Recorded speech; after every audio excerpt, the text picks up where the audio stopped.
Halo Business Partners, kembali berjumpa dengan kami di acara BDO Super Talk.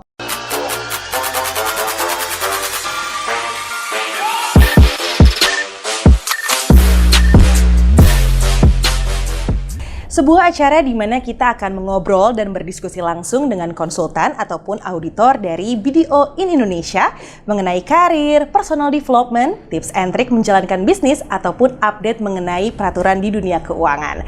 Dan pada hari ini kita telah kedatangan seorang konsultan dari BDO in Indonesia yaitu Mbak Evans. Nah Mbak Evans, apa kabar nih Mbak Evans? Kabar baik Riana. Riana apa kabar? Kabar baik Mbak Evans, Alhamdulillah. Nah mungkin coba saya perkenalkan secara singkat terlebih dahulu ya mengenai profil bisnis partners kita pada hari ini. Mbak Evans ini adalah seorang konsultan dari tim Business Services and Outsourcing BDO in Indonesia. Dirinya telah bergabung dengan BDO sejak tahun 2012. Dan saat ini Mbak Evans diberi kepercayaan sebagai salah satu Associate Director di tim BSO. Nah mungkin ini bisa diceritakan nih kepada para bisnis partners ya mengenai tim Business Service and Outsourcing tempat Mbak Evans bekerja nih. Kira-kira biasanya apa saja sih yang dibutuhkan klien dari tim Ibu? Baik, terima kasih Riana. Halo Business Partners, saya Evans dari Business Services and Outsourcing atau yang biasa dikenal sebagai BSO di BDO Indonesia. Secara singkatnya, saya dan tim dalam kesehariannya membantu klien terkait urusan accounting, konsultasi bisnis, compliance, dan hal-hal lain terkait menjalankan bisnisnya. Tujuan utama kami adalah supaya klien bisa berfokus kepada inti dari bisnis mereka. I see. Berarti tim Mbak Evans ini mensupport klien ya dalam menjalankan bisnisnya dengan mengerjakan hal-hal yang bisa dibilang sifat itu sebagai aspek mendukung gitu ya. Betul sekali Ri.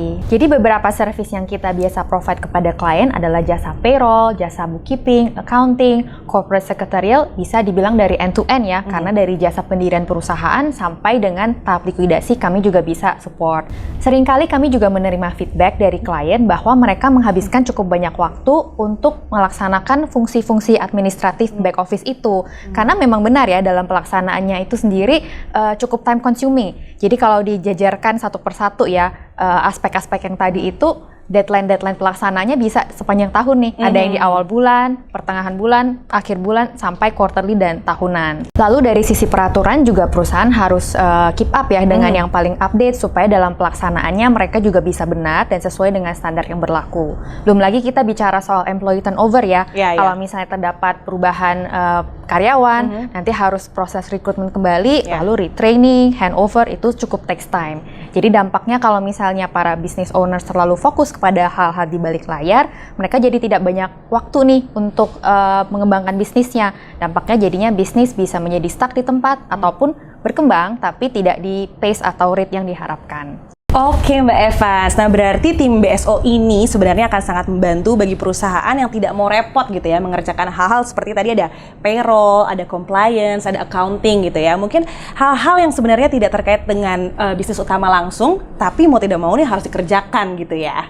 Ya benar Yana. Berarti jika kita hubungkan dengan fenomena saat ini gitu, banyak sekali kan ya bermunculan perusahaan-perusahaan baru atau biasa kita kenal dengan istilah startup ya. Betul. Jadi mungkin simpelnya kalau misalnya kita punya ide, kita punya modal, atau mungkin ada investor yang mau invest ke kita gitu kan, kita bisa ya Mbak ya bikin sebuah perusahaan ya. Namun faktanya ketika kita sedang dalam proses membangun usaha atau mungkin dalam proses membangun bisnis, ada banyak sekali hal-hal yang perlu diperhatikan ya Mbak ya. Ya benar sekali Riana. Kalau menurut saya pribadi, perkembangan startup di Indonesia ini sangat didukung oleh kemajuan teknologi yang semakin pesat dan juga koneksi internet yang semakin cepat dan menyeluruh ke berbagai wilayah di Indonesia. Nah, kalau produk dan servis dari perusahaan startup sendiri biasanya kan memang bisa dinikmati dengan menggunakan perangkat elektronik ya. Dan dengan kata lain, market dari perusahaan startup ini adalah masyarakat yang melek akan teknologi. Nah, kalau dari aspek ini, menurut saya peluang di Indonesia masih cukup besar karena populasi di Indonesia memang kebanyakan kurang lebih 60% ya merupakan masyarakat yang usianya masih produktif. Jadi marketnya ada, Ri. Nah, jadi benar banget saya setuju kalau seandainya ada ide yang kemudian bisa dikembangkan menjadi sesuatu yang menghasilkan profit, lalu dikaitkan dengan penggunaan teknologi yang tepat dan bisa menghadirkan sesuatu yang dapat dengan mudah dijangkau oleh masyarakat, itu boleh banget dikonsider untuk dijadikan perusahaan startup. Tapi jangan lupa, selain dari perkembangan bisnis itu sendiri, tidak hanya melulu ide yang dikembangkan, ada begitu banyak aspek lain yang juga masih harus diperhatikan. Nah, dari Mbak Eva sendiri nih, ada pesan gak nih untuk para bisnis partners yang saat ini sedang menjalankan startup atau berencana membangun startup? Iya, pesan saya kepada para bisnis partners yang saat ini ingin menjalankan startup adalah yang pertama harus mempunyai visi dan misi yang jelas. Ya, karena perusahaan startup itu identik dengan perusahaan yang bisa memberikan solusi kepada problema masyarakat terkait isu-isu yang mereka hadapi sehari-hari ya. Nah, jadi yang paling penting kira-kira solusi apa nih yang mau dihadirkan kepada masyarakat untuk problem-problemnya. Dan saya cukup yakin juga para business partners atau business owners ketika mendirikan suatu bisnis pasti ingin sifatnya sustainable ataupun long term.